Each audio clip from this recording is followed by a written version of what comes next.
Hi friends, எல்லாருக்குமே இனிய விநாயகர் சதுர்த்தி நல்வாழ்த்துக்கள். விநாயகருக்கு பிடிச்சது எல்லாமே வீட்டில் செஞ்சு வச்சு அதுக்கப்புறம் அவரை கூட்டிகிட்டு வந்து அழகாக எல்லாருமே சாமி கும்பிட்டு முடிச்சிருப்பீங்க. நம்மளுமே பார்த்திங்கன்னா அவருக்கு பிடிச்சதை எல்லாமே வீட்டில் ரெடி பண்ணியாச்சு. ஆனால் நம்ம வீட்டுக்கு இன்னும் விநாயகர் வரல. எதனாலன்னு பார்த்திங்கன்னா ஒரு 1:30 மணிக்கு மேலே தான் நம்ம சாமி கும்பிட்டுருந்தோம் இன்றைக்கி.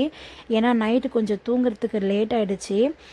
திடீர்னு பார்த்திங்கன்னா ஒரு 1:30 மணி இருக்கும். எங்கள் வீட்டுக்காருக்கு வயிறு வலி அதிகமாகிடுச்சு. அதுக்கப்புறம் ஹாஸ்பிட்டலுக்கெலாம் போய் கூட்டிகிட்டு போய் பார்த்ததுக்கப்புறம் ஃபுட் பாய்சன் ஆயிடுச்சுன்னு சொல்லி தெரிஞ்சிருந்துச்சு. அப்புறம் அவளுக்கு ஏதோ ஜீரணமாகலை சாப்பிட்டது, அதனால் ஃபுட் பாய்சன் ஆகிடுச்சு. அப்புறம் ட்ரிப்ஸ் எல்லாமே போட்டு வீட்டுக்கு வர்றதுக்கு ஒரு 3 மணிக்கிட்ட ஆகிடுச்சு. ஸோ அதனால் காலைல எழுந்துக்கவும் லேட் ஆகிடுச்சு. அப்புறம் பார்த்திங்கன்னா காலைல நான் எழுந்து குளிச்சுட்டு அதுக்கப்புறம் அவருக்கு தேவையானது எல்லாமே ரெடி பண்ண ஆரம்பிச்சிட்டேன்.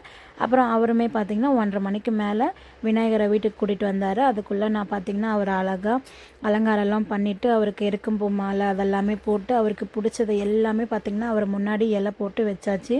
அதுக்கப்புறம் பார்த்திங்கன்னா எல்லாமே ரெடி பண்ணி வச்சுட்டு கரெக்டாக நம்ம ஒரு 2 மணி இருக்கும் அந்த மாதிரி டைமில் விளக்கேற்றி சாமி கும்பிட்டாச்சு. என்னோடய விநாயகர் சதுர்த்தி இப்படி தான் போச்சு.